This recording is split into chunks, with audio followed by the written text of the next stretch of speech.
This is AFRICUNIA television coming to you live from Lagos, Nigeria. I'm Deborah Ezeh. Welcome to the news update. We begin in Northwest Africa, where one person died and 18 others were injured, including two leading figures from Tunisia's Islamist-inspired Ennahdha party in a fire at its headquarters, authorities and party members said.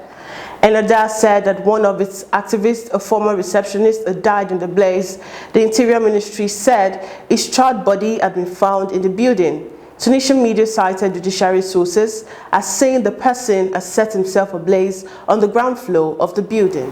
And moving on, Burkina Faso's government resigned after several protests by the population, denouncing its inability to fight recurrent jihadist attacks that plague the West African country every week. The resignation of the Prime Minister automatically entails the resignation of the government, according to the Burkina Faso law. In accordance with the law, the members of the outgoing government are responsible for the day-to-day running of the ministerial department until a new government is formed. And we head to Western Africa in Nigeria. Nigerian President Muhammadu Buhari inaugurated recently acquired warship and a seaworld defense boat built locally by naval engineers at the naval dockyard in Lagos to bolster the Navy's efforts in the fight against maritime criminality in the Gulf of Guinea region. Speaking at the event, President Buhari said the new inductions to the naval fleet would boost their capability in securing Nigeria's maritime domain. President Muhammadu Buhari said, and I quote, "We should note that we are in a critical period where our country is faced with a serious deadline in our revenue and the security challenges we are facing. Despite these challenges, our administration is very determined to ensure that the Navy is well supported to achieve its statutory responsibilities." End of quote.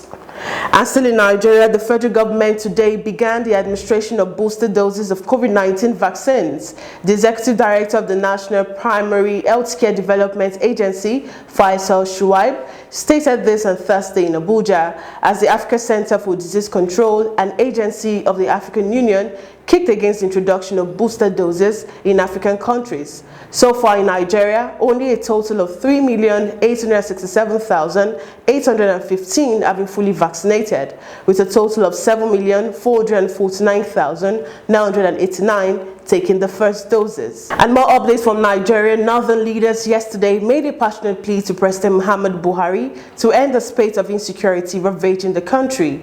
Leading the charge, the Sultan of Sokoto, Muhammad Saad Abubakar, lamented that terrorists kill people on a daily basis in the northern part of the country, especially in the northwest, and the killing are mostly not reported. This is just as the Sultan called on Christians to disregard the recent threats by some persons who warned that those found attending churches in Zamfara State would be killed. And now we head to the foreign scene. China and Nicaragua re-established diplomatic ties on Friday after the country broke relations with Chinese-claimed Taiwan, boosting Beijing in a part of the world long considered the United States backyard and angering Washington. China has increased military and political pressure on Taiwan to accept its sovereignty claims, drawing anger from the democratically ruled island, which has repeatedly said it would not be bullied and has the right to international participation. China's foreign ministry announcing the decision after meetings with Nicaragua's finance minister and two of President Daniel Ortega's sons in the northern Chinese city of Tianjin, said the country had made the correct choice. And still on the foreign scene, 54 mostly Central Americans were killed on Thursday when the truck they were in flipped over in southern Mexico in one of the worst accidents involving migrants who risked their lives to reach the United States. Chiapas Governor Rutilio Escandon said 49 people died at the scene and 5 more while receiving medical attention.